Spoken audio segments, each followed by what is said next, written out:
Welcome to the Wilderness Attitude Podcast. I'm your host, Brandon Waddell. I hope everybody's having a great day. Hope everybody's striving to better themselves and get out there and take the world by storm. And if not, then you can live vicariously through our series in Alaska. The last 3 or 4 weeks, I've been getting to know these men and women from Alaska and the different things that they do for work there and what they do playing there. And it's just been amazing learning about Alaska, some little things here and there, learning about these people, learning about what makes them tick, what makes Alaska so great. And I really hope that you guys are enjoying this Alaska trip that we're on. I know that for myself, thinking about the podcast that I've had and the people we've interviewed here, Alaska's, you don't want to overglorify Alaska, right? But I mean, Alaska is epic. Alaska is that next step, right? For anything. I mean, rafting, backcountry skiing, fishing, hunting, sightseeing. I mean, it doesn't matter if you're a hunter or not or whatever. That Alaska is amazing. For me, listening to some of these stories, these people that all grew up there, man, these people are hardcore. They're badass, right? I mean, they're gritty. But it sure has kind of opened my eyes to who I am down here in the lower 48, man. Like, I kind of feel like a pansy compared to some of these people. I mean, I'm not so sure about doing a solo coastal brown bear hunt on Kodiak Island with a muzzleloader. I'm not so, that gives me the chills thinking about it. I don't think I got cojones big enough for that.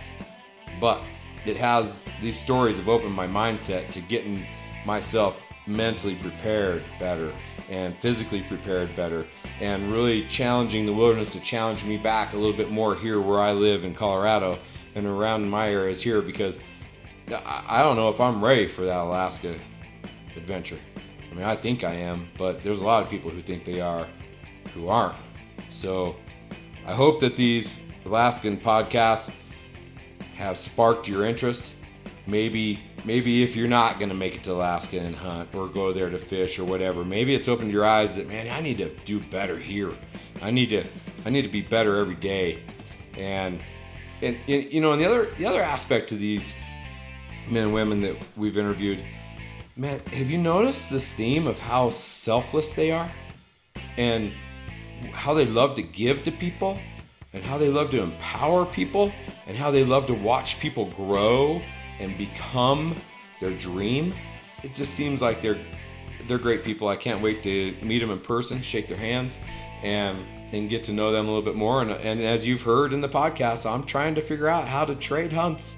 I'm trying to figure out how I can manage to get into a Dall sheep hunt, because I don't know. I don't have 15 grand laying around. I don't know about you. So I don't know how we're going to get it done, but we're sure as heck going to try some point in time. Enjoy these podcasts. These men and women are great. Kick back, tune in, and enjoy.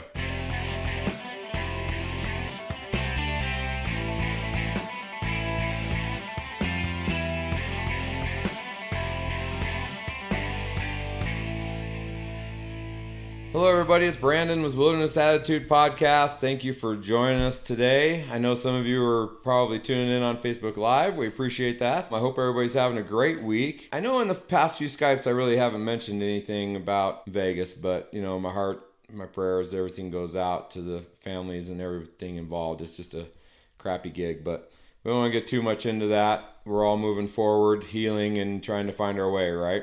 So, without further ado, I would really like to introduce to you our guest today. Her name is Hillarie Putnam, and she is from Grand Rapids, Michigan. She's currently a resident in Alaska, and I got turned on to Hillarie's, getting to know her a little bit through some of the stuff I've read, but a good friend of ours, Mike Morrow, and Ben kind of led us down her path to try to get to know her, and everybody thinks that she's got some good stuff going on. So we just wanted to get her on the show and get to know her a little bit better. So sit back, relax, and enjoy the show. Hillarie, how are you today? I'm doing great, and how are you? I'm doing really good. I've had kind of a little bit of a stressful day getting here, but that's the life of a business owner, and But it all seems like it's worked out, so that's good. It is, How about absolutely. you? How was your day today?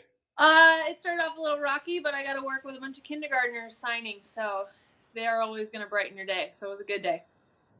That sounds awesome. Me and my wife had a funny discussion last night about whether you'd like to be in a class with 30-year olds or 36-year olds. And I'm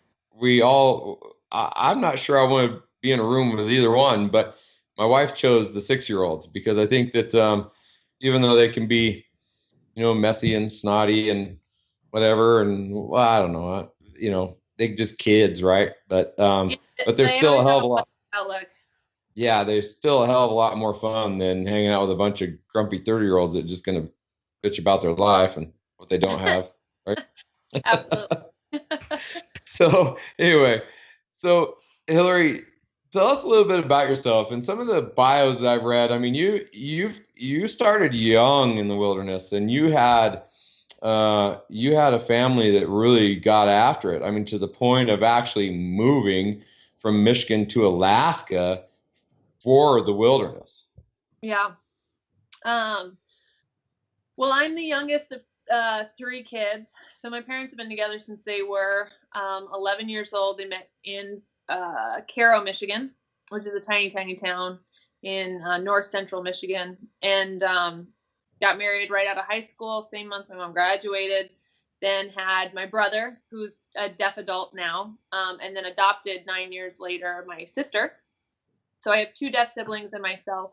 Um, but my dad was really into cross country skiing and hunting. He grew up hunting with his brothers. So Alaska was always kind of this wish list, and I think specifically bison hunting in Alaska was his like the ultimate dream. And That was one to check, huh? yeah, Right. absolutely. So fortunately, he married a pretty supportive woman, and she I'll was say. always out hunting and fishing with him growing up. And they decided to uproot the family and move us up to Alaska when we were all. I was one when we got up here. My first word was "wow." My parents think it's from them just saying it so much on the drive up. Oh wow, look at that! Wow, look at that! Um, and Right. then, but my brother was pretty into hunting and stuff, but he had some kind of, I would say, maybe not the most perfect hunting experiences on his first couple hunts. So he isn't much of a hunter. And then the youngest daughter, myself, I ended up being really into it. So my dad made a comment just the other day to a construction friend of ours of a memory that he had when I was really little. And I kind of like pulled on his coat and said, "Dad, what's wrong with our family?" He's like, "What's wrong with our family? What do you mean?" And you know, David, my brother, he's really into what mom likes, and I really like what you like. So what's wrong? My dad was like, "Nothing's wrong. We're just our family." So I'm the big time Right. hunter. My brother's not so much. Well, I guess that's kind of how it is. I mean, I have 9 children. Mine, yours, ours, and theirs, oldest and youngest adopted. And so they're Mhm. not all into hunting either. And they go through phases, right? They kind of, you know, sometimes they're way into it, sometimes they're not. And so you just gotta roll with the punches. And what they take forward as they start growing into an adult is what they'll stick with probably more than likely. Mhm. But you stuck with it. I mean, you were 4 years old going hunting for your first time, right? Yeah, and then Or I did my first sheep hunt when I was 8. It wasn't successful. I still don't have a sheep, which is a big thing. I've been going after them for a long time, but yeah, 20 first hunt years when of I was chasing 4, sheep. and then Should well, we my say dad that always out had this loud? dream.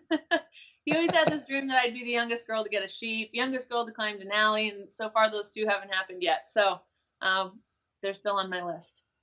Well, I'm glad that they're still on your list. I think that even going for a sheep hunt on your at 8 years old, I mean, that's incredible. Uh, I mean, so when you were out there, 4 years old and whatnot, and kind of learn to be in the wilderness, what was it about the wilderness that made you want this so bad, even at 8 years old, to go hunt a sheep? I mean, what were you doing it to make your dad happy, or was it genuinely a part of your soul and what drove you? No, I mean it was genuinely something that I really enjoyed doing. As long as I had a pink dress or something cute to wear when I was out there, I was totally in my element. I'm Right. pretty. split down the middle. I like to, when I would go snow machining, I wanted a pink snow machine and pink snow machine gear, but I wanted to ride with all the boys. So that's kind of how my Right. parents raised me, was just anything a boy can do, you can try, you can do it. There's absolutely no difference. So, um, Right.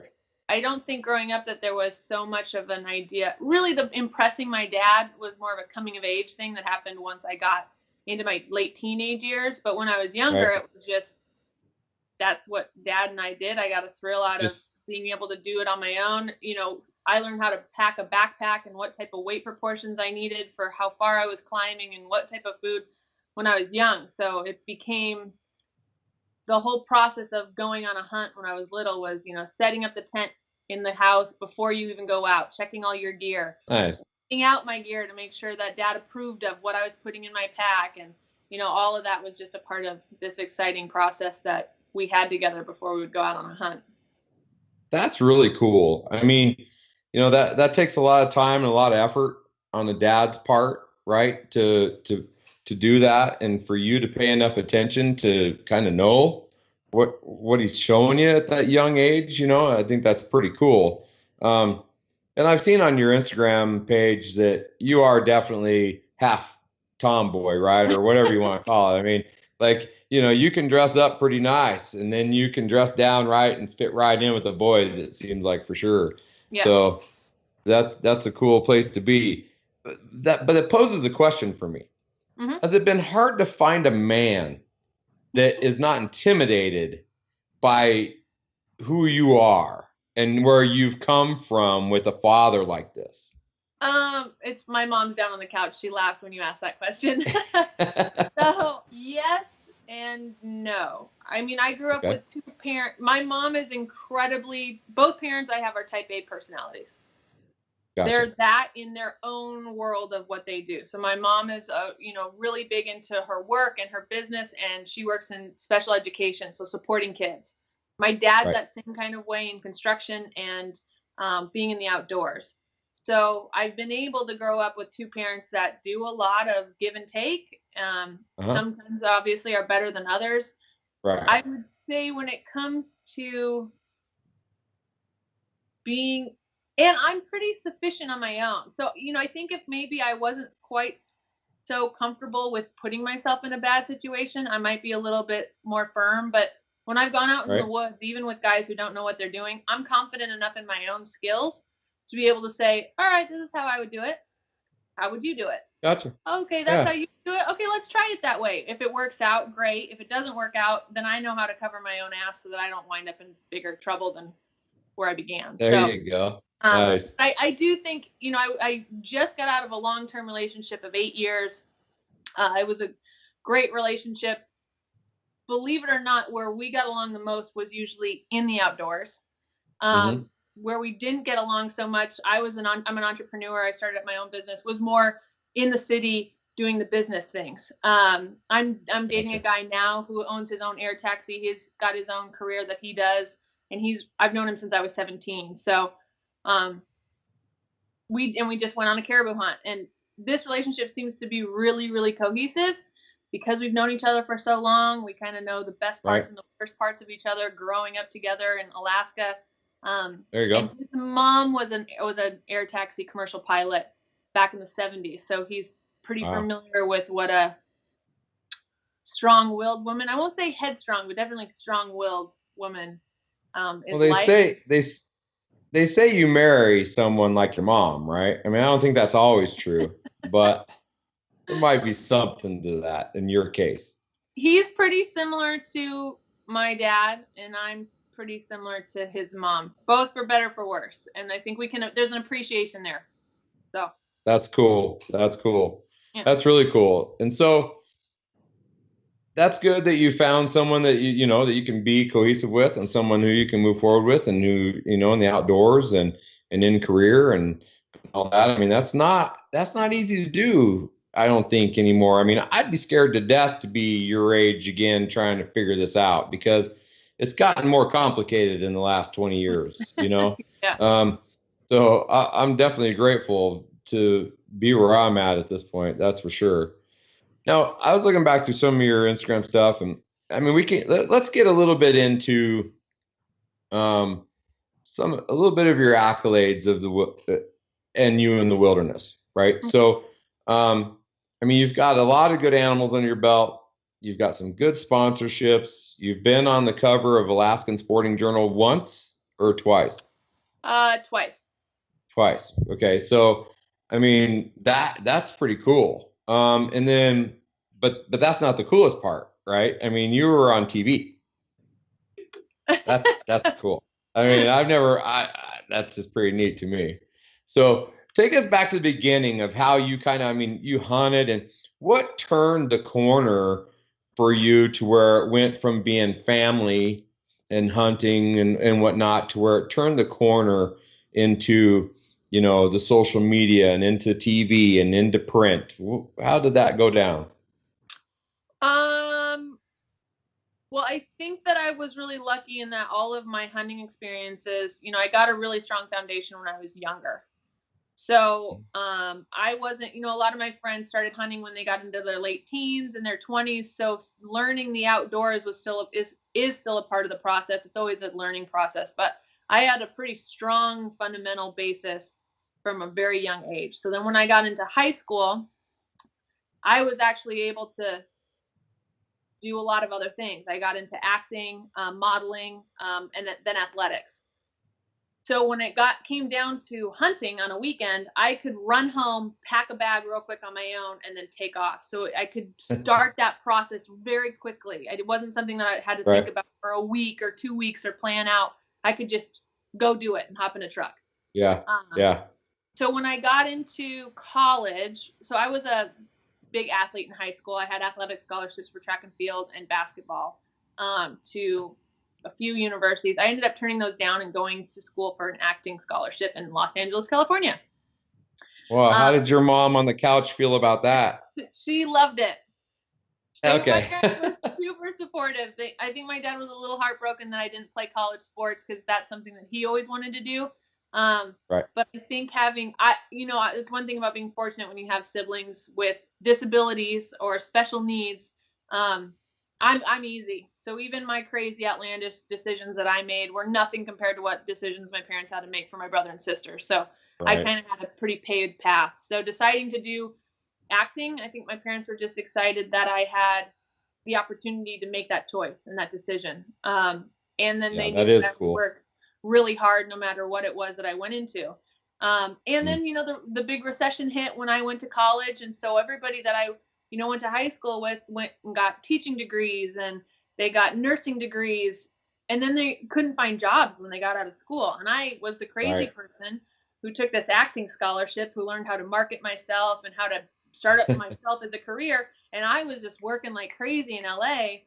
Right. So it was it was an interesting time, I guess, situation to find myself in. Um, so I did acting and modeling down in LA, and I learned how to, I made some good connections with people in production and in the network of television and feature film.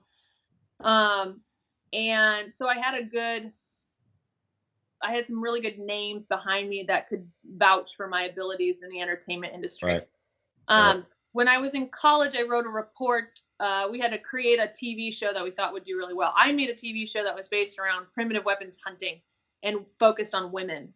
So it went from primitive weapons hunting in Alaska, around the United States, and first world countries, but then also switched the focus on what primitive weapon hunting or primitive hunting is like for women in third world countries. Um, Wow. and it ended up winning in my college as like the most interesting, has a good market, has a dedicated market, people who are conservative Republicans and into hunting. Let's be realistic, is a pretty good market to get into. They're very dedicated viewers. Right. So it ended up scoring really well. I didn't think anything else of it. Graduated college, Yeah. got into the acting and the modeling thing. That was going really well. Started up my own talent agency in Portland. I ended up moving north, just go more into the business aspect of it.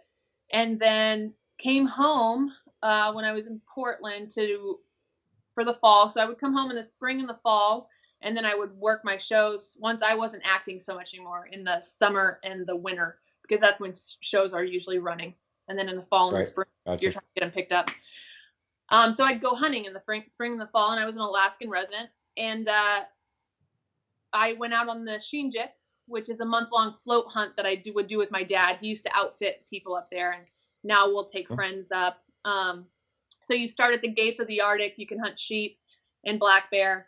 Then you go down further, you can hunt caribou, and then a little bit further, you can start hunting moose and wolves, and then at the end, you can hunt interior grizzly bears. So you get This is in a all in month's one time, hunt. yeah, and you're This floating is on all cataract. one journey.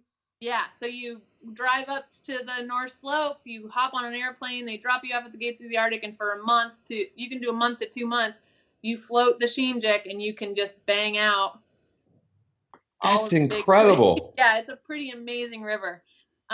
And so you're just on cataracts with a tripod on the back, and you sit on the tripod and you glass. It's a big burn area, so you just glass along each side, and when you see something, you pull off or you call for a few days.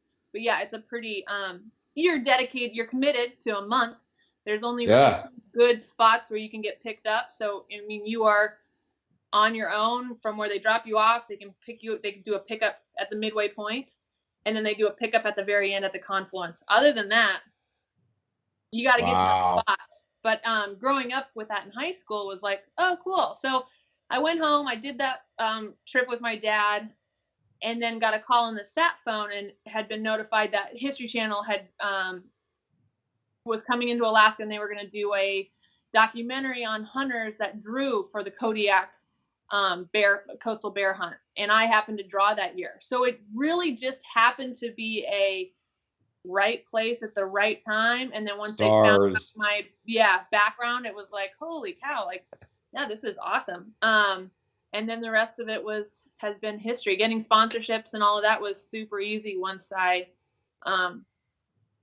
was going to be on TV and and I mean, before that, a lot of our stuff that I would always use was, I've always been a muzzleloader hunter. The only thing that I've ever hunted with has been a muzzleloader, and when I was really young, a 30-06. Other than Right. that, my dad's a bow hunter. So that idea of the high-powered rifle being a long distance from your what you're hunting, his was more about the stock and being able to call something in and kind of earning your weight when you're on a hunt. It shouldn't Right. be easy. A hunt shouldn't be easy. Um, Right. so CVA had always been really great, talking to me about what types of ammo and firearms and what I should use for various animals. And then once the hunt happened, it was on from there. And since then, they've been my CVA is one of my biggest supporters. They're really, really awesome. So I don't know, connecting everything is just kind of, in my experience, has been doing what you want to do. Make sure you do what you want to do, and then get Okay. good enough at what you can do, so that when the opportunity proposes itself, you have the ability. Just like when you're out hunting, I can take all these tools that I have and piece them together to be able to do something moving forward with it. So To be successful. yeah. Yeah. Yeah, that's super cool. In that timeline, I mean, you definitely built some foundations that could have taken you anywhere, Mm-hmm. right? And then you just happen to be where you're at, and the stars align, and the phone calls made, and the next thing you know, I mean, here you are. Now Mm-hmm. you've made it on the Mac a couple times, and that's just super neat. Did you ever envision this? Did you ever think would happen to you? Yeah, not so Yeah. much. I remember coming home from acting and modeling when I was still in LA, and I was going on a hunt, on a moose hunt, a snow machine hunt. It's for primitive weapon hunters. So you buy your muzzle loader, you take your class, and then you can put in for the draw. And it's a primitive weapons hunt in November for moose off of the Rex Trail, which you have a snow machine in about 50 miles, and then you can hunt. So your hunting grounds is about 100 miles off of the road system, and it's usually Wow. like 30 below when you're hunting, but it's pretty crazy hunting in weather that cold. You just Right. don't realize quite the different precautions you have to take with your loads and how you're caring for all your weapons. And but when we were driving out to go on that hunt, I remember saying to my dad, like, man, a lot of really good hunters in Alaska, and the hunting in Alaska is just feels a lot different than hunting in other places. There's still just so much land and there's so much area. Um, that'd be really cool to make that your end goal. And I'd always say stuff like, yeah, it'd be nice to be a guide or to be an outfitter. But the guiding community, it's a really competitive industry to get into. Yeah. And I think it's even more competitive when you are a female, not necessarily so much in your associates of who you work with, but just trying to convince guests who are coming up and paying you money to take you out guiding that, yeah, I can help you carry your load. Yes, I can find you the animals. You know, a lot of times it's just easier when you see a big guy packing your weight than it is to see, Yeah, yeah. 150-pound girl And pack. So, yeah, and I don't care how it happens, as long as it yeah, gets done. For exactly. me, but yeah, it's what you see, and it's in a lot of those guys that can afford that type of stuff at this point. I mean, they're kind of in that old school realm a little bit, right? Where it's a man's world, Right. So it would definitely be an uphill battle in that scenario. But I don't know, maybe as you grow a little bit older, you might see that as your next challenge. Well, and women are doing it. I spend my summers out in King Salmon, where my boyfriend has an air taxi for sky checking Alaska, and there's some really good families out there that their daughters are guiding for them now, and they're bringing guests out, and they're hunting, those big coastal bears out there that are 10 feet. Right. So, yeah, I mean, the world is definitely changing. So who knows? You never know. But And I'm happy. I got a good. I'm happy that I was in Portland, and then I moved to Seattle, and I was still doing stuff in the entertainment industry, and had a really good position working with Microsoft. But I just kept finding myself, Being called back to the wilderness. yeah, and I did 2 years without coming home because I was on this big contract. And it was the most miserable I've ever been. Most money I've ever made in my entire life. Most interesting product. And Yeah. one of the best companies, but I was miserable. And my business partners had said, he's like, you're going crazy because you're not out around nothing for at least 3 months at each end of the year. You got to still make sure you're doing that. So packed up my stuff and moved back home full time. And this year we've already done caribou. I got walrus this summer. Which Wow. didn't hunt. Yeah. So but I saw something where on your Instagram page where you were cooking the tusks. yeah. So in Alaska, you can't hunt. It's a marine mammal, so you can't hunt marine mammals. They're protected animals. Okay. But especially down in King Salmon, a big thing that's really popular is walrus viewing. So my boyfriend flies tons of people out to go walrus viewing, where you just, you land, you can't disrupt the walrus, but there's hundreds of walrus that come up on the beach just to relax at high tide. Right. So oftentimes what happens is when they're going back out to the water, one might hurt another one, or somebody might get into a fight some point in time, or bad weather. So when bad weather happens and then there's a crazy high tide, those walrus that are dead wash up on the beach. And then when the tide goes out, they just sit on the beach. Well, if you have friends who are pilots, you then fly the coastline really low and you spot dead walrus and you land. And I have been addicted to hunting and being out in the wilderness, but I have to say walrus viewing and going out and finding tusks is right up there. Because, I've never grown up to be a trophy hunter. But if when I go out, I would like to obviously get a trophy. If I can't get a trophy, then I always settle for something that would just taste good. So I either get something really big or something real small, because that's going to be the better thing to fill my freezer. With walrus, there's no killing involved. It's just getting the tusks. So when you land, you're constantly like spotting, like, oh, there's a walrus, and you got to land, and you got to like pull up the head to make sure the tusks haven't been removed already. And it's like 30 minutes to cape out those tusks and remove them from the body after it's been dead. And then you've got ivory. So it's like become this new, in the summertime, you're just like, anytime there's a bad storm and a high tide, you just like itching to get out. Game on. Yeah, it's crazy. And so you'll have friends. That is super cool. Oh yeah. I never knew that. I just never even knew that kind of thing even existed. That is super neat. And that's a ton of ivory, man. I mean, what do you do with all that? Well, my boyfriend last year got 13 tusks. Wow. 13 tusks he found. Okay, so are you allowed to sell them? Can't sell, which is also, I mean, that's a cool thing about it. You can't sell it. Yeah. You can't manipulate it. So When you get a tusk, you take it, you call Fish and Wildlife, you register it. It's in your name, and you have it till the day that you die. So when you get a tusk, I mean, it's really like, I don't know, like birthing a kid or something. It's just yours. It's yours. This is your tusk. It's your thing. You've got it, and nobody else can touch it. It's got your name. The government recognizes that it belongs to you. It's just this. It's this thing they Can you have. pass it along? Can you pass it down through your That's a family, good or? question. I'll have to ask. I'll have to ask Tim. He's gotten so many now that he's usually got better. He answers a little bit better than even Fish and Wildlife, just because they're not so used to handling and they've got so much other stuff. But Yeah, I'll have to right. ask him and let you know if Yeah, he can. that's interesting. I wonder if I mean, if it's tagged and titled to you or whatever, I mean, Mm-hmm. can you inherit them? Can you give them to your kids, Yeah, no or kidding. Because what? Or you get that'd be a heavy casket if you got to take them with you. yeah, no kidding. Well, and Because it sounds like you'll find a lot more. those things smell so bad. There's nothing that smells as bad as a walrus tusk. But there's like a sense of, I don't know. Once somebody gets a walrus tusk and you know that smell, and somebody else has gone out and found a tusk, you're just like, oh man, you've been out trying to get some So what do walrus. you? So then, what do you do with them once you find them? So you find the walrus, you have to. A lot of people will remove the tusks on the outside of the skin. So the tusks come out and there's all this skin that's around it. So you have to Right. cape that skin back, and then what Tim does, my boyfriend, is he removes the head. So he removes the heads for that.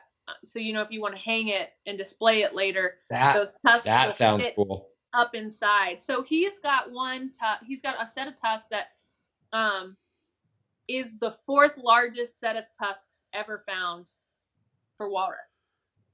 In the skull. So he pulled so he didn't take out the skull. He caped the tusks back, and then he Okay. went up and he pulled the tusks out. So they're the full Okay. tusk, but he Okay. didn't take the head. So because Oh, it's so big around the tusks that now that he wants to mount it, he can't find any other walrus head that has a big enough sleeve to fit the tusk up into. So he's just right. like, God, of all the times I should have taken my time and taken Right. that head, I didn't do it that time. But the interesting thing about the walrus tusk is, they take various measurements down the tusk and then the length of the Okay. tusk, and they come up with an equation that says, okay, these are the largest tusks. Well, his on the one side was rotted out at the top. Hmm. So had it not rotted up inside by the gum, he would technically have, those are technically the largest tusks that have ever been discovered. But because the tusk on the one side was rotted, it ends up affecting the size for the two of them in their Score. score. But if Right. you're just Wow. looking at it overall of the size of this animal and what animal had these tusks, he technically found the largest tusks. Largest ones. That Otherwise, is it's fourth okay. and So fifth. now, but do they stink after you clean them or do whatever? They smell Still? horrible. They smell horrible after you boil them. And so you cape them all the way down to just so you get all the flesh off, and then you boil them. I think we boiled them twice, and then now they're fine. I mean, you still, when you go up and you smell up inside that tooth cavity, it's Yeah. not Okay. great. Okay. But no, it's not like how it was before, where if it touches you, you're gonna smell. I smelled like dead walrus for a week. A week. So where do you have all of yours? That's kind of my question is okay. So then after all this is all said and done, what do you do with them? Are they on the mantle? Are they in the garage? Where are they? Well, right now, above the TV, I'm at my parents' house right now. We're waiting for a hanger home to Okay. be built. So, we've got 1, 2, 3, 4, 5, 6 doll sheets above the TV in the living room, and 1, 2, 3, 4, 5 caribou racks with 2 more caribou racks outside. We've got a set of walrus tusks over the mantle. And then we've got a bison head over the mantle. But our house has been pretty, I don't know, my mom's done a pretty good job at scaling the whole hunting So, thing down. So my boyfriend Tim, he's building a hanger home, and that's kind of been the joke. I've known him for such a long time, but it's been this joke that eventually all of the moose antlers that we have outside and all of the racks that we haven't been able to do anything with because there's just not enough wall space, they're going to Right. go in the hangar. Well, There's a lot I'll of wall bring a space in the set. hangar. I'll bring a set home next time I'm up there. If you just need some place for them to go. Yeah, there you Just go. saying. Okay, so you brought up something a minute ago that's kind of something I want to really get your perspective on. So the word trophy, right, Yeah. is quite a a term in the hunting industry that I wish in some aspects was never created. No kidding. For me, um, everything I hunt is a trophy. It doesn't matter because I mean I've shot does next to my nephew, and we cut out the back straps and we're measuring who's got the longer back strap. And if you think about it, we're measuring our trophy, right? So whether it's this big legal bull, or if it's this doe or cow, or whatever. I think that terminology can be deceiving, especially for non-hunters and antis and whatnot, right? But Right. so you mentioned that if you go for a trophy or then you go for something small. I mean, is that how you think of it? Is that in that terminology really, or do you see it like I do in a way? So I would say, so to be honest, I don't really view hunting in the form of any type of trophy. Okay. In the sense that when I grew up hunting around a lot of Alaskan natives. So for me, the idea and also the idea behind using a muzzle loader, something that requires one shot, it requires high proficiency, it requires you to know your firearm really well. Not saying that Yeah. people who have high-powered rifles who can rack another shell and don't know No, their no. firearm, Yeah. but just the whole process of before you go out hunting, sighting in a gun, knowing the ballistics of that gun, knowing your powder, keeping your powder dry, um, knowing what the load is like, and then having to measure all of that out before you even enter the field instead of going to a shooting range, pulling a trigger at a target, racking some shells in, shooting it a few times, being like, all right, yep, I'm good, or sighting it out in the field. Right. Because when I go hunting, I don't actually think I'm going to get a little voodoo-y, I guess. But for me, hunting hasn't been, I've been on a lot of hunts where things just don't amount and the experience is still amazing. I've been Right. on a lot of hunts where I don't think it's going to work out. And then all of a sudden, right at the last second, the animal shows itself. So for me, it Right. hasn't been this like gusto, like I'm a badass motherfucker and I hunt and kill things. It's always Right. been, I've worked my ass off. Most hunts that I go on there's a huge portion of it that aren't any fun at all just because you're humping your butt up and over tundra and through woods. And um, so when I kill the animal, for me, it's a lot more of it gave itself up to me. So it's a bit more of a Right. spiritual thing. Uh-huh. And so then to like classify it as a trophy is um, versus when I hunt something and it's massive. I guess the trophy term for me is more that I'm recognizing the size in society standards. Right. Um, So that's and kind of like that lays back kind of where my foundation comes from yeah, with Pope and Young, right? It's like yeah, everything's a trophy, but yet we are going to measure this thing, and we're going to honor it in its right, place in this world, it within a book or within whatever, because it deserves that. And right, even at the conventions and we display animals, we're honoring that animal because of what it accomplished, before we took its life, and right. its measure in the wild kingdom, Mm-hmm. right? So Absolutely. I totally agree. Yeah. I totally feel where you're coming from, Well, and which like is cool.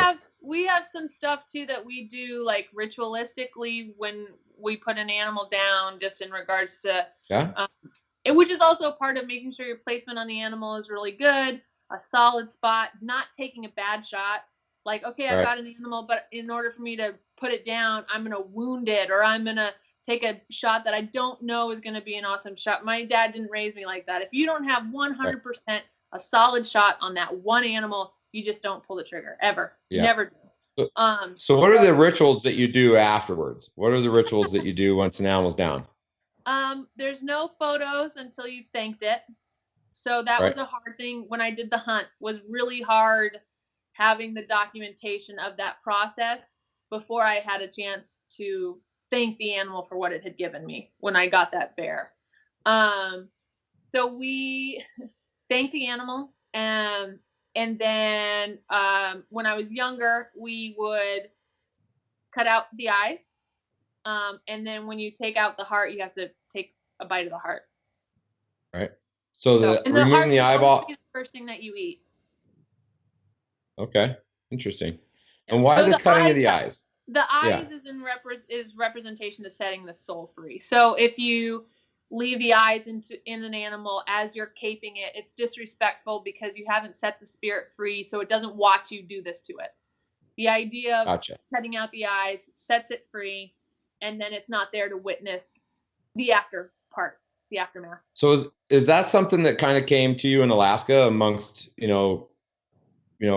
tradition there Yeah. amongst the natives? Is that something? Yeah, my dad has a couple Athabascan friends who we go hunting with, and that was always kind of something that they would talk about to me. You can't Awesome. ever take any photos posing with an animal until after you've thanked it. It's disrespectful. Right. Releasing the spirit is you have to do that before you cut it out. You have to take a bite of the heart. The muscle that powered this creature through life is what you should be welcoming into your body before you enjoy any other part of the meat. So The yeah. delicacies of it. Yeah. Yep, and Although a lot of people, technically you should eat the heart in the field. That shouldn't be something that you have at home. That should be something that only the hunting party experiences when you're in the field. that's pretty genuinely cool. I mean, I'd have to say I've never done it, Mm-hmm. right? Um, but that doesn't mean that I don't see the amount of respect that gives. I mean, it really kind of hit me a little bit thinking, wow, gosh, maybe I don't do enough to honor this animal. Maybe I'm not as, you know, um, respectful as I thought I was. I mean, I guess everybody, different natives, different tribes, different all around the world have different ways of what they do, right? But I can respect the timeline. It makes sense to me. Yeah. Oh, maybe something I have to try. It's kind of Well, it cool. was interesting. I did the hunt, and then one of my friends, some people who I've hunted with, native friends that I've hunted with in northern Alaska, and then some Athabascan friends of mine who are down around this part of Alaska, um, had made a comment. There were some things that we did with the deer that you saw on camera, and they were like, said, "Oh, that's awesome. Thank you for." So it was cool to get their appreciation. Thank you for showing that.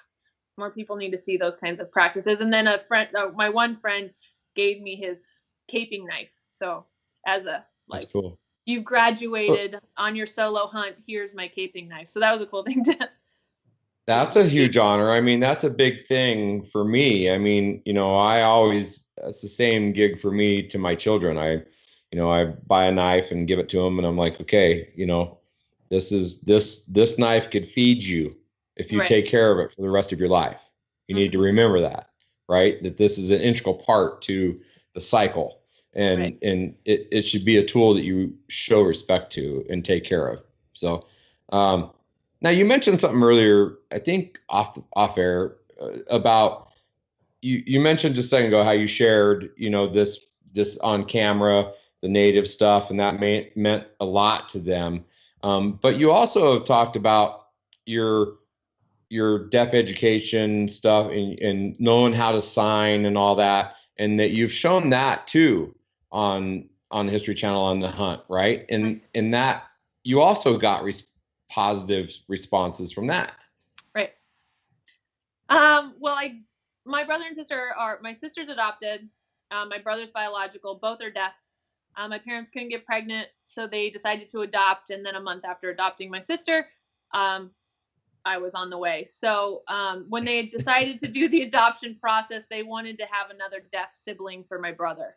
Was their big focus. So when I was born, um, ASL, American Sign Language, was actually, both my parents are hearing, but ASL was the primary language spoken in our home because my parents believed that just since David and Jennifer, my brother and sister, are deaf, doesn't mean that they're going to get any less access to information that the rest of us receive. So I grew up signing right away, which is probably also why I went into acting. Just the expression and body language is a big thing for me. Yeah. But yeah, so hunting, it ended up being a really huge benefit when you're in the woods, not having to talk to somebody and having a actual set language of what ASL, American Sign Language, is, that you can, you're not making up signs out in the woods. You actually are speaking a language in the woods that's silent. So it's something my dad and I use pretty heavily. We don't realize, I don't think, how much we use it until we're with a hearing person who doesn't speak sign. There And have they're been a like, couple of, what? yeah, they're like, what are you guys saying to do? So we're like, oh man, they don't. So it makes it pretty awesome when you're out in the woods. Yeah, I think it sounds pretty cool. And so I mentioned something to you about earlier that I was hunting this year with a friend that I hadn't hunted with before. And we were in a cool setup on this bull. He was 40 yards ahead of me, had the wind right. I was the caller. Um, anyway, I finally got this bull to leave some cows and start moving towards me. And when he finally started making a move, I'm looking at my friend and I'm doing my sign language, right, which is Mm-hmm. no universal language whatsoever. But so I'm like, and he was all, huh? Yeah. Right? And I'm like, and so I do it again. He's all, oh, you want me to come here? And I was like, ah! And the No, bull and the no. cows take off down the hill. I'm like, no. I'm saying he's coming. Yeah. Start looking. He's coming. And Right. now you could probably help me with making my made up sign language a little more clear, right? Right. Can you help me out? Okay. So the first thing, this is kind of a standard thing in ASL, American Sign Language, which was created by deaf adults, not hearing adults. So deaf adults perceive information visually, not through words. Right. So if we're going to do something visually, then we have to set up our space around us.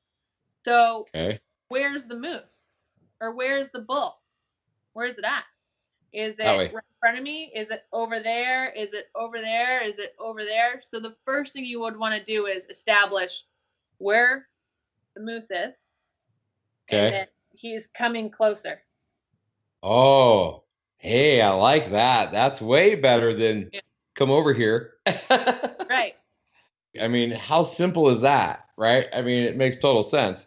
Um, so what a, and most of the sign language you do, I would imagine, right, is not too much movement that you couldn't get away with it in the woods, right? So Right. that makes total sense. I mean, especially when you're doing these sheep and you're doing these goats, I mean, they can hear, you can't whisper to each other that they're over there, Right. right there, Right. right? Because they hear you. So that's had to come in handy. Well, I mean, it's just like, I mean, most signing for ASL is going to be right in this space because your facial expression, your lips, all of that account for what it is that you're trying to convey in your message. Um, Uh-huh. so yeah, when you're signing, pretty much everything is kept right in this area. So if you see something that, you're always going to identify, okay, is it over that direction or is it that direction? Is it, far away? Is it close? Is it getting closer? Are there two or three? Are they Ooh. bulls? Mm. Are they caribou? Are they bear? Oh, I like. Oh, okay. Keep going. Keep going. This is good. Yeah, I'm learning. What's a Are they deer? wolves? So a deer is going to just be here. A moose is going to be here and then go out. Okay. And So then an a moose goes elk out, is a deer stays. A okay. caribou is the same hand placement, but you stack them on top of each other and they come out like caribou out the front of your head. Gotcha. Um, a bear is going to go like this on your chest. Right. A Okay. wolf for its nose is going to come out. Right. A bird, Okay. Got it. a duck, A um, duck. a fox. Ooh, a fox. Okay. What else? What else have we So, done? so for all of our listeners that aren't doing the video part, are going to be like, "What?" Yeah, what are they talking about right now? Oh, we not see listeners. You're going to have to go check us out on our YouTube channel so you can see all these cool signs that we're learning, right? Absolutely. Goat gonna be so it's Okay. representing that they've got the horns on the top and they've got that thing under their chin. So They got they got their goat and then the yep. billy. Could be you could do a Um, goat that's not a billy. And what is that? Just do you ever do the slick head thing? they're gonna do the no, they're gonna be the same thing, but you can improvise from there to further. So Gotcha. there's sign languages. We have our concept of what it is we're talking about, and then we're gonna expand away. So you can use a basic sign for something like it's a bear, it's a big bear, it's a bear, Big bear. it's a little bear. Little bear. Yeah, it's Gotcha. a big moose, Big moose. little moose. Gotcha. So that's Yep. where like the facial expressions come in, like all Yep. of that. It all means something. It's a part of Yep. it. That's Yep. pretty cool. Well, I have to learn more of that. I think I'm gonna be surprising my hunting partner with that one this year. He's gonna look at me and be like, "What in the hell?" Yeah, I know Like, no, everything it you're works. saying, even though I don't know what you're saying. Yep. Exactly. Yep. So tell me a story or an adventure of something in the wilderness that was a pivotal moment in your life in some way or another. Something that was um, maybe it was success, maybe it wasn't success, maybe it was life changing, maybe it was just inwardness, of Mhm. something. Can you think of anything that Um, I've had a lot. I guess for me, one that I always, when I did my Kodiak brown bear hunt, I soloed on that hunt. Which all my other that's hunts have been with my dad, crazy? with my Just saying, muzzle loader. right? So, See, that seems even more crazy because you get one shot, and then while he's charging you because you didn't hit him, you're how's that even happen that you're repacking powder and shoving a bullet? I mean, that I'd be shitting my pants. well, there's preloads you can do with a muzzle loader, so you get your pre-packs all ready to go, so that once you fire off your first round, Hey, you still got to dump the powder and put the bullet on there and jam yeah, it you in still there and gotta go put and pack it, but a you never lose that, and it goes back into that whole like prepping before you go on a pairing. hunt. That Yeah, whole process of, it's like when you watch those movies, like when you watch the movies about back in the day when they're at war, their eyes don't come off the target. They're not reaching for where their ammo is and yeah, then packing, yeah. they pull the trigger, they keep their eyes on it, they reach for their load, they're packing it, and they're never dropping their focus from where it is they got to go. So this all becomes muscle memory, and then you Right. pull and pull Yeah. again. But yeah, Okay, but back to yeah. this solo round. So the solo hunt was a big one for me, but I still think that and I don't know, people say I'm too complacent about bears. So, but for me, really the Sheenjek, the first time I went on the Sheenjek with my dad, I only did the second half of that hunt with him. So he had already been up there actually for a month. That time he did that hunt, he had been up there for a month and a half. So by completion. So I was 14 the first time I did the Sheenjek. My dad had already gone on the hunt. Had already been hunting for 2 weeks. So by the time that it was my chance to go, I was home by myself. So I had to pack my bag by myself. I had to get all prepped by myself. My mom drove me up the Hall Road, just the two of us to go meet my dad, to fly out a circle to go meet my dad. Right. So that process for me of when the wheels touched up, we got to circle and we waited in circle. The pilot that we were flying with was late. He was always late. And when he showed up, it was, we had a native pilot and he had two native passengers with him. And, my mom, who I think of my mom as being a pretty city person, she navigates herself well in business and in the city, and, really supports me in my acting and my thespian activities. And and then I remember trips like this when I was 14. You know, she loaded up my hunting gear in the back of the truck. She drove me some 13 hours to go to Circle. She pulls into Circle. There's nothing there, basically.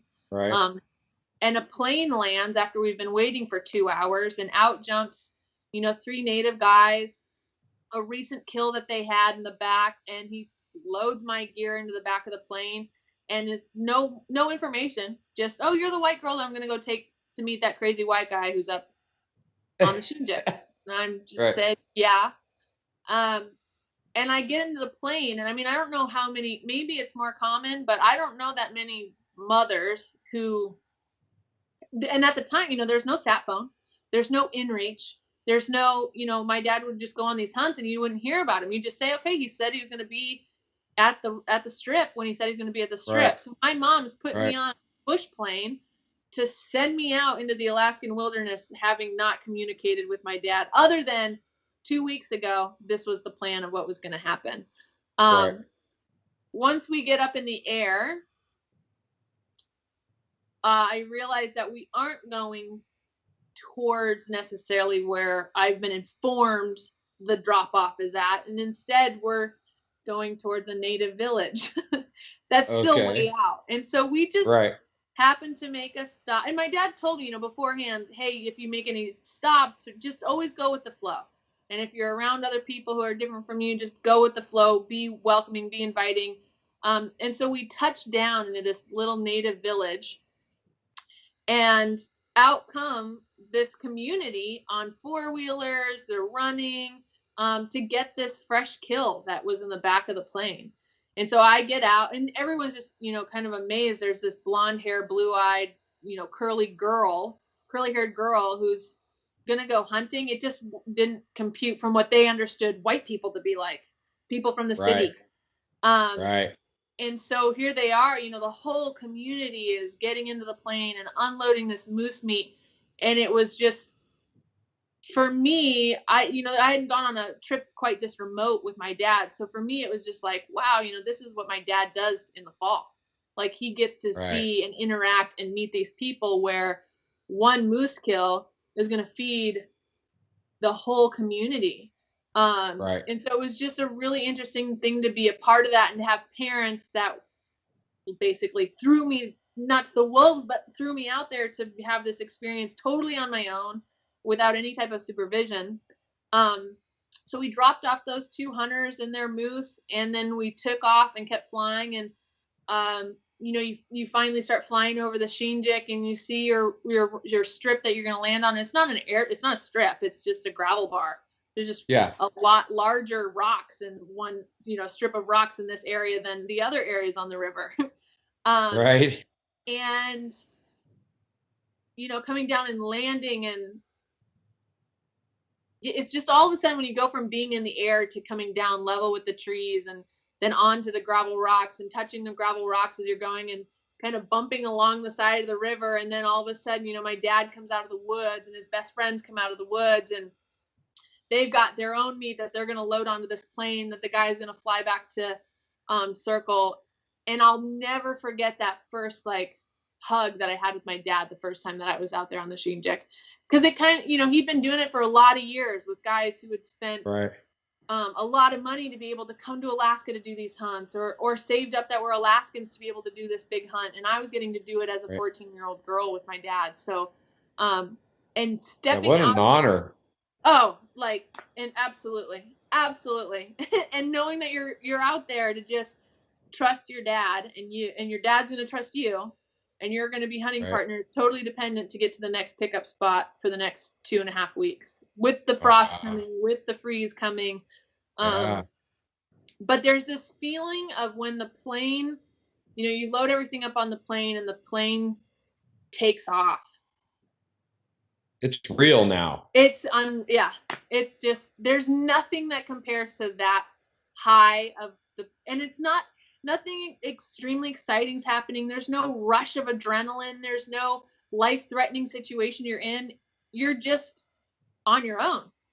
And the rush Right. of knowing that you are on your own, and these rocks are, they're just rocks. There's no cement, there's no building, there's no city, there's no phones. You're 100% dependent on your skill sets and the skill sets of the people around you. And it's one of the best sensations you'll ever get in the world. And to the point that by the end of the, 2 weeks on that hunt, we float the river and, you're just going off of what's happening with the weather and being patient. You don't push anything.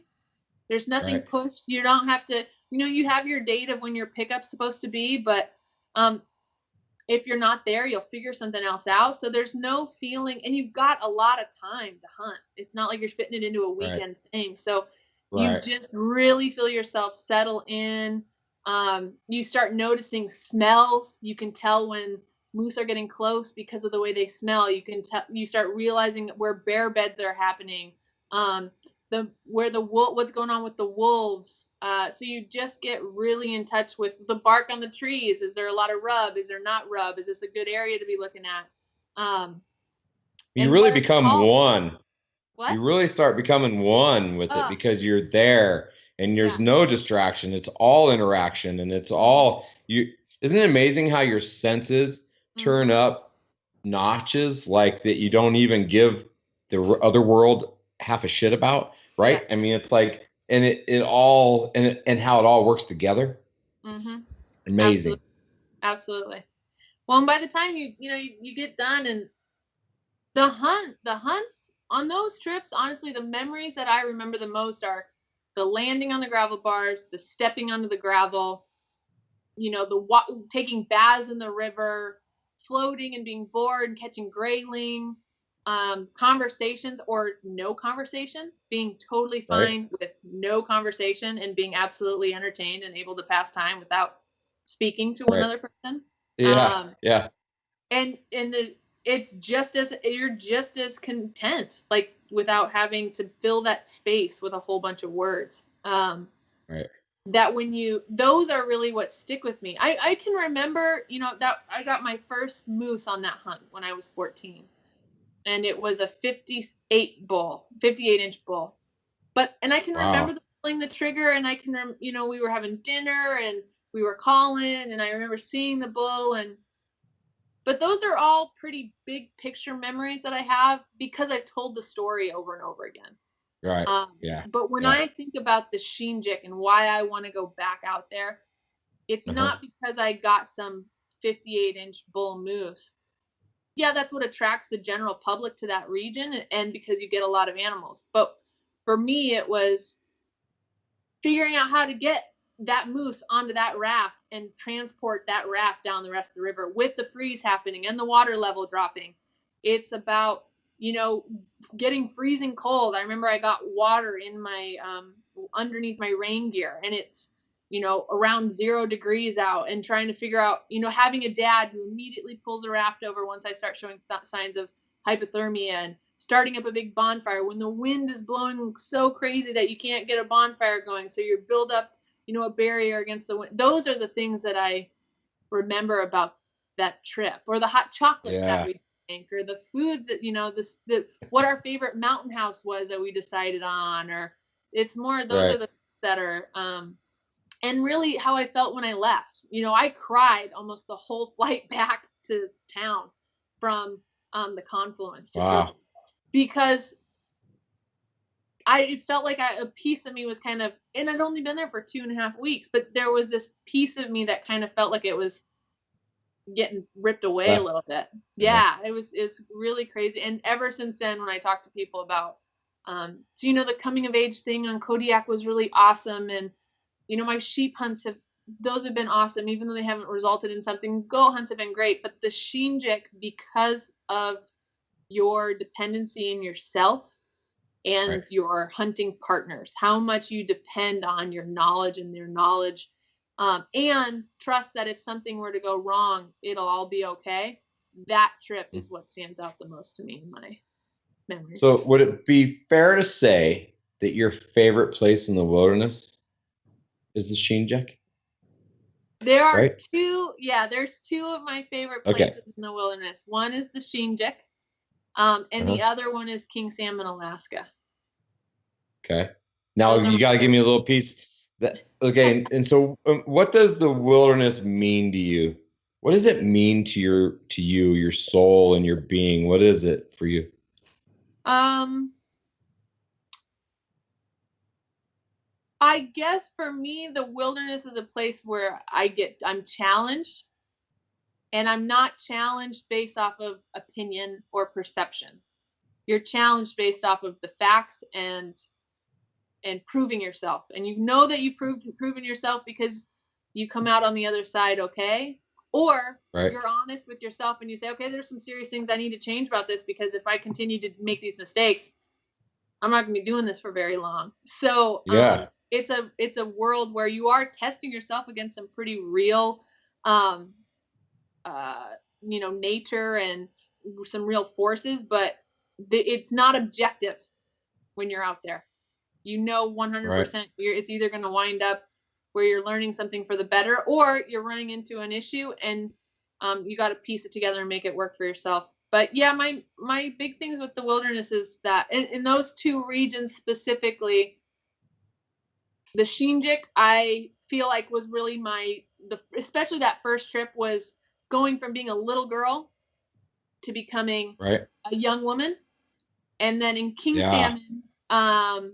King Salmon really affected me because I went to King Salmon. I worked in King Salmon at a hunting and fishing lodge when I was back and forth between college. So I'd spend my summers in King Salmon, Alaska, and my winters in Los Angeles, California.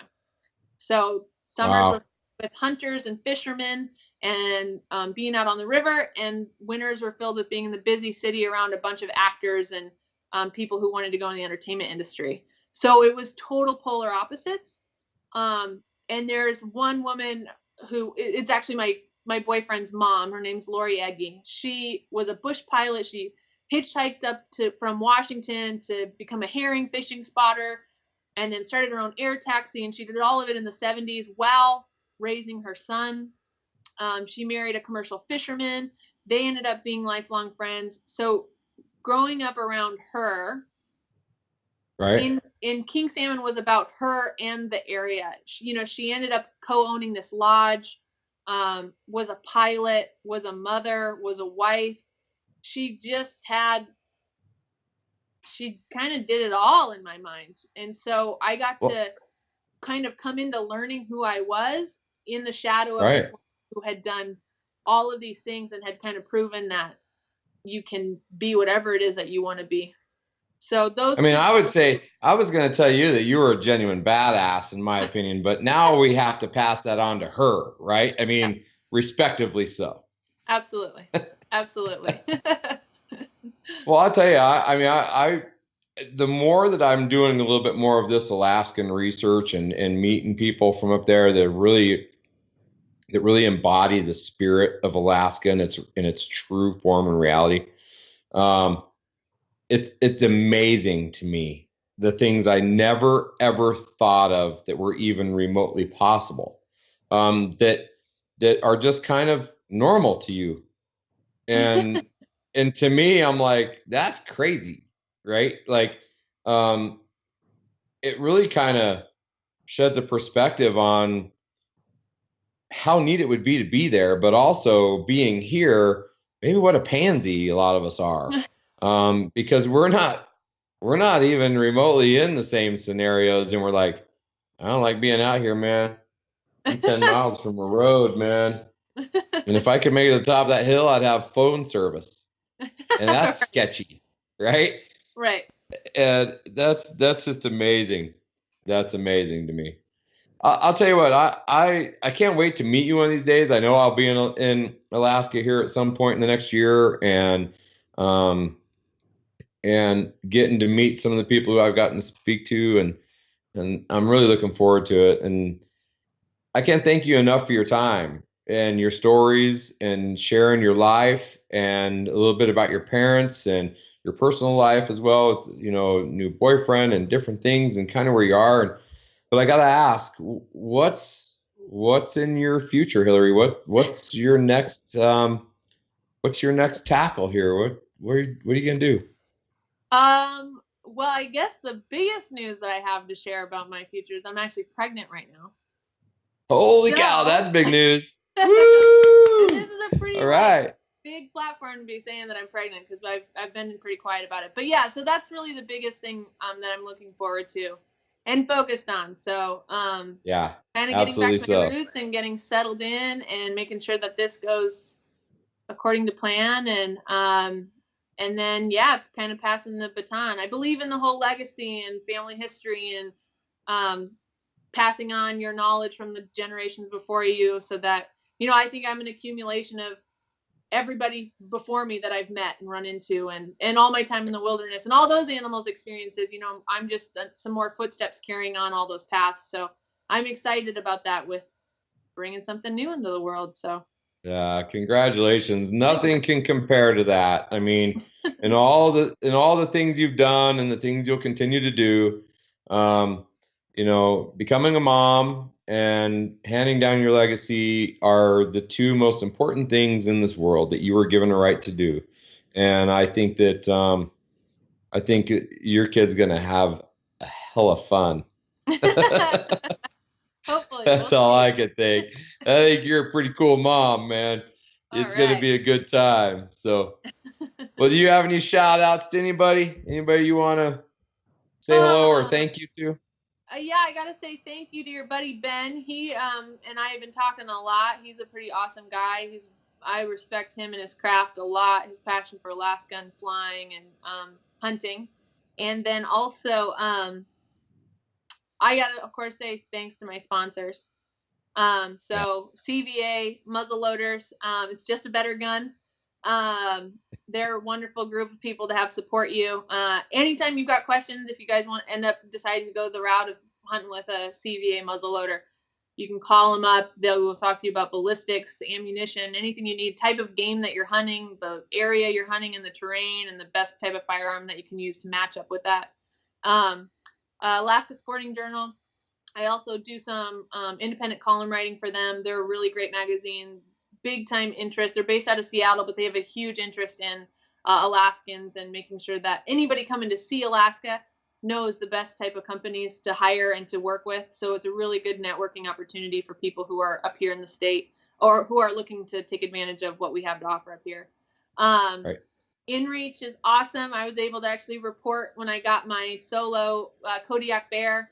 The very first thing that I did was whipped out my InReach and informed both network and my dad, not just that I had gotten a bear, but he was able to track the exact location of where I ended up Yeah. shooting. So that's a pretty awesome thing to do. Skytrekking Alaska uses InReach all the time for their different flights that they go on to make sure that they're keeping people on the ground up to date with what's going on in the air. And in Alaska in the crazy weather, you never know what's going to happen. So, That's a really, really fact. good company. And then Sportsman's Warehouse is awesome. Got a lot of really great gear.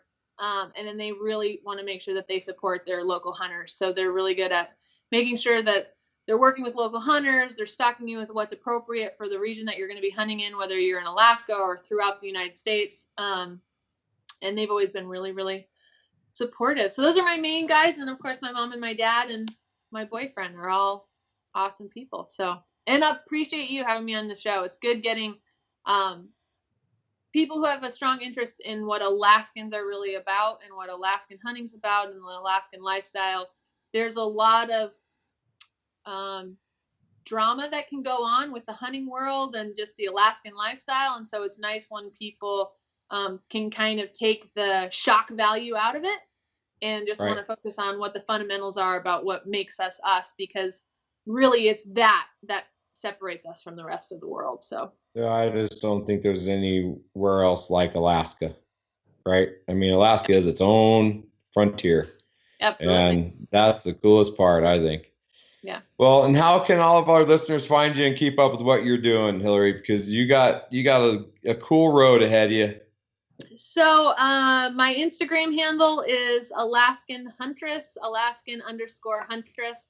You can follow me there for photos, some videos. You can um, Google me. You can Google me for YouTube videos and then different articles that go out.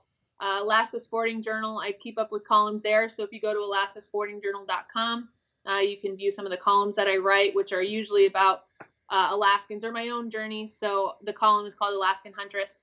And then my Facebook page is a public page, and that's actually just Hillarie Putnam. So there you go. Cool. Yeah.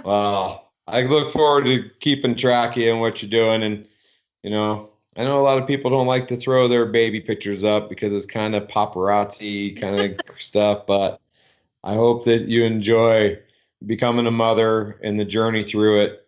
I think the way you've embraced your journey through Alaska and through your career, I'm sure you won't have any problem really staying in the moment, becoming a mom. I think you're going to enjoy the hell out of it. It's a good time. Thank you very much. I'm excited.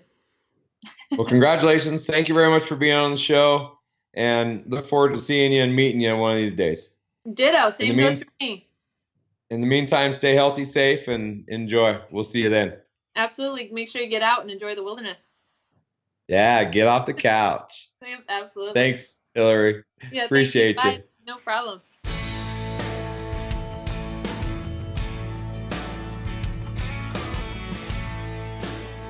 Thanks for tuning into the podcast. I sure hope you're enjoying them. These series on Alaska have been great. I appreciate every one of you as a listener. You know, I hope you guys are enjoying what we're doing. You know, I don't get a lot of feedback, so I need you listeners to go out there. I need you to blow me up here a little bit. I need you to blow up my email.